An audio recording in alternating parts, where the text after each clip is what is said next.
Šiandien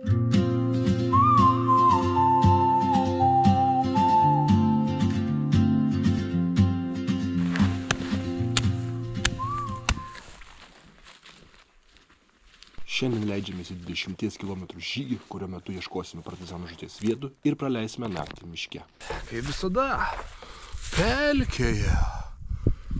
Ėdas kaip visada, pelkėje.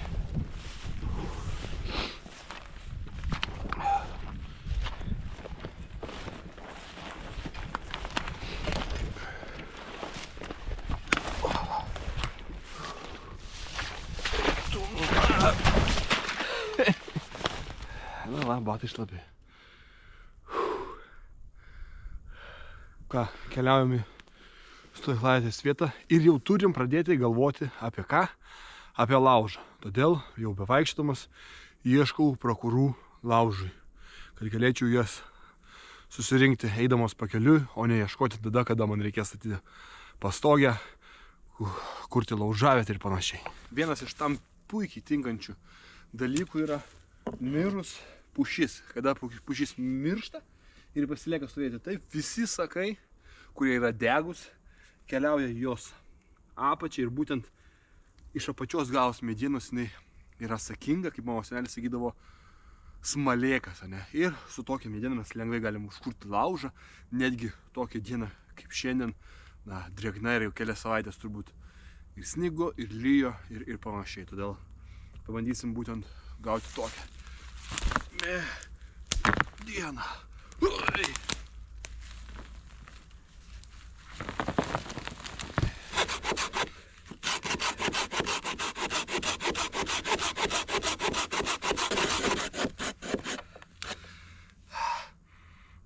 Sakai, stribai puola.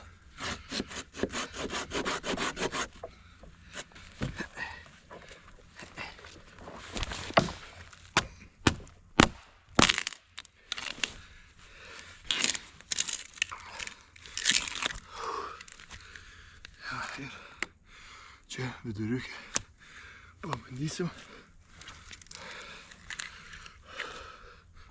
paieškoti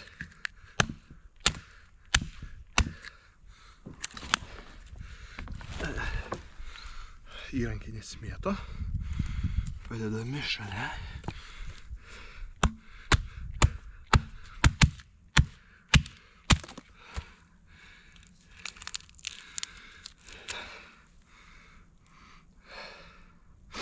Ir va, sakinga prakura.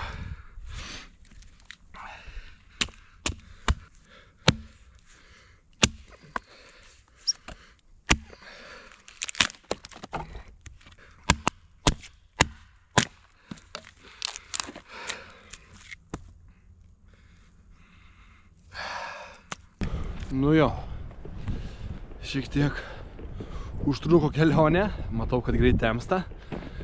Tai tokia klaida ką kainuos? Kainuos, kad pastogę teks statytis, darytis tamsoje, ko šiaip nelabai mėgstu. Bet keliaujam, nuėjau apie 6 kilometrus, tai susitinkam stovykloje, jeigu tokią rasiu. Nu, tamsu. Nu ką, atvykom į stovyklą. Aišku, tamsa kaip šikno, reikės kažkaip reikės pasistatyti pastogę.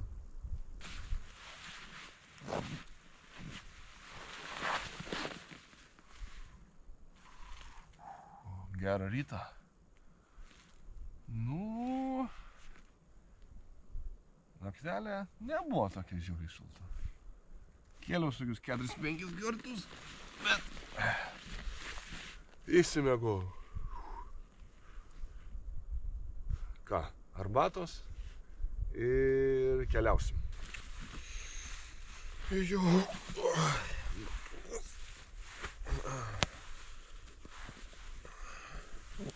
Laužo nebekurensiu. Gerai, kad pasiėmiau viryklę, tai greitai nuo viryklės arbatai. Vandenuko pasišildysiu. Susitvarkysiu savo būstą. Dar papasakosiu šiek tiek, kaip kilo idėja statyti tokį. Ir keliausiu. Nuo čia nedaug gal apie kilas 2. Viena partizanų kautynių vieta, Kaugonių mūšio 45 metų balandį. Naujai pastatytas paminklas. Ir kita yra dar šiek tiek toliau, ten kur bandysiu statyti informacinį stendą. Jeigu rasiu ten savo paslėptą tokią kaip lentą, kurią prieš savaitę paslėpiau važiuoti. Jo, kadangi šitą žygį įsiruošiau norėdamas patobulinti šiek tiek savo išgyvenimų įgūdžius, būtent pastogių statymą, tai neėmiau tento ir pastogę norėjau statyti iš parankinių priemonių, tačiau į žygio stovyklos vietą atvykau jau gerokai sutemus, tai kažko įmantraus nepasidariau. Teko statyti tokią A tipo pastogę, kuri pasižymi paprastumu, praktiškumu, na ir aišku laikinumu. Na ir štai taip atrodo iš išorės mano stovyklėlės pastogė. Ir štai taip iš vidaus. Vietos nemažai. Stogas šiek tiek kiauras, bet ką padarysi. A tipo pastogė. Tai būtent archeologai ir istorikai tokias pastogės žmonijos istorijoje atranda jau 10 amžiuje ir jas būtent gaminosi medžiotojai ar žmonės, kurie dažnai praleisdavo nakvynės keliaudami laukinėje gamtoje ir jiem reikėdavo paprastai pasistatančių, paprastos konstrukcijos, bet patikimų pastogių. Tai buvo ir man vakar, kadangi aš atėjau čia naktį, negalėjau kažko labai improvizuoti ir įmantraus pastatyti naktį, nieko nematydamas, o pasišviesti žibintuvėliu nelabai norėjau, laikiausi šiek tiek šviesos ir garso maskuotės, todėl pasirinkau paprasčiausią A tipo pastogę. Kadangi vakar nieko nenufilmavau, nes buvo labai tamsu ir kamera neprastai filmuoja tamsoje, todėl šiandien parodysiu konstrukciją būtent pastogę išardydamas. Pirmasis etapas – stogas, kurį šiuo atveju sudaro eglišakiai ir miško danga lapai.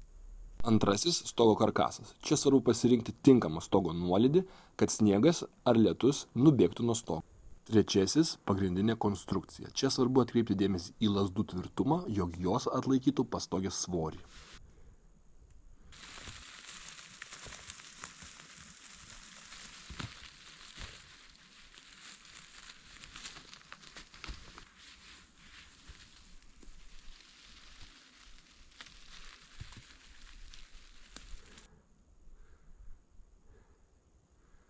Nu ką, antra diena, keliaujam, iš esmės nedaug čia buvo belikę, tik vakar nenorėjau naktį labai eiti, nes prieki ten toks kaip ir upelis, tai jeigu tektų per jį keltis, tai naktį nėra pats didžiausias smagumas, tai palikau šiandien ir lėksim ieškoti savo paliktų daiktų.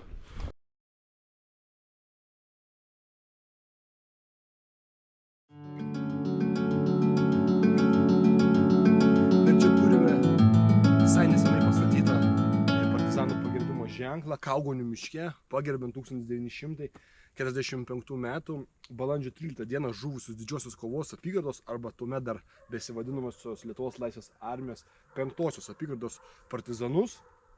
Ir dar turbūt būsime pirmieji, užrišime trispalvę juostą būtent ant šito paminklo.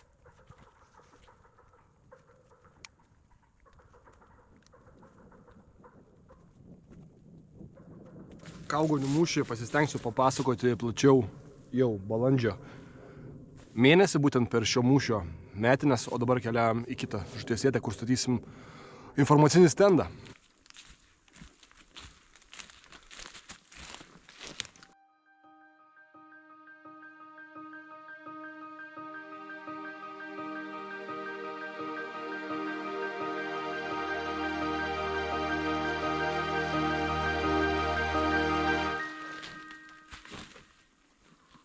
Na ką, atvykom pagaliau į vietą, kur 45 metais, lapkričio 17 dieną, žuvo 3 Lietuvos partizanai. Vienas iš jų, bataliono vadas A. Petkevičiaus aguoną ir bandysim, kaip matot, aptvarkyti paminklą ir pastatyti informacinį stendą. Kadangi atminimo lentelėje rašoma, jog tik šioje vietoje žuvo, bet nei kaip, nei ką, tai surinkom istoriografinę medžiagą, istorikų tam tikrų rašytinius, būtent straipsnius, sudėjome vieną, padarėm tokį buklėtėlį ir būtent jį pabandysim čia patalpinti ant tokios informacinės lentos, kurioje žmonės galės atėję čia paskaityti būtent kas nutiko, kaip nutiko ir netgi sužinos, kad vienas partizanas išsigelbėjo.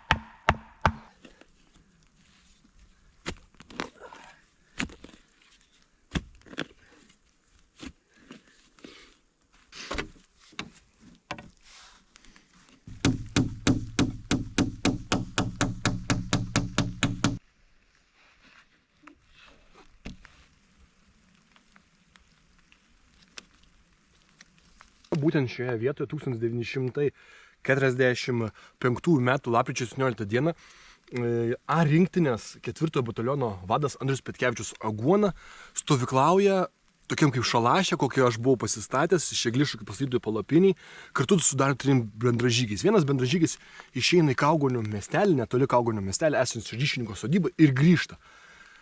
Pasak vienų istoriografijos ir vienų šaltinių, juos išdavė agentė.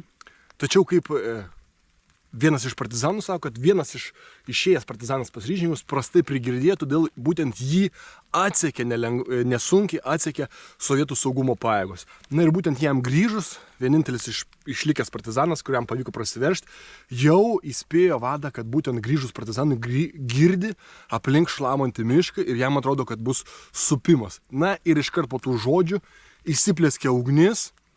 Partizanai veržėsi, 3 partizanai besiverždami iš palapinės žūsta ir tik vienas įsigelbė todėl, kad jau yra nemažai patyręs kautynėse ir vadovaujasi taisyklė, kad būtent pulti ten, iš kur būtent aidi šūvį. Ir jisai pasiduoda link priešų, būtent iš savo 10 šūvio paleidžia keli šūvius į kulkosvaidžio lizdą, nukauna kulkosvaidininką, kulkosvaidinio padėjėją su dar vienu bendražygiu sovietų saugumo pajėgų išsigąsta ir pabėga ir būtent taip jisai pasitraukia tą linkme link tokio upelio, kur yra kita partizanų stovykla ir jis ją būtent randa atvykęs jau tuščią, apleistą ir partizanai pasitraukia. Ir taip jisai vienintelis išsigelbėja ir liudija mum būtent kas nutiko šioje vietoje. Na ir parodo būtent šią vietą, kur jisai 45 metų lapkričio 17 dieną išsigelbė, o 3 jo ginklo broliai būtent žūsta.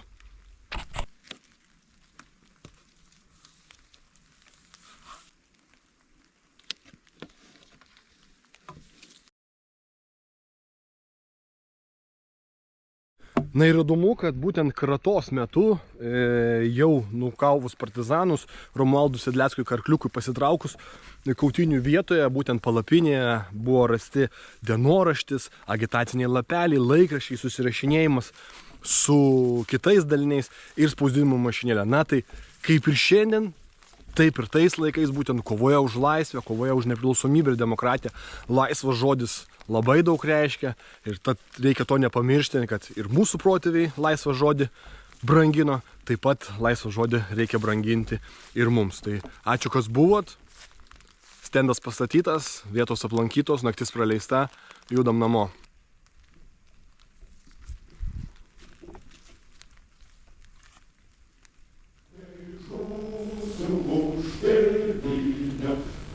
Skirtas nuo tavęs, gal žvaigždžių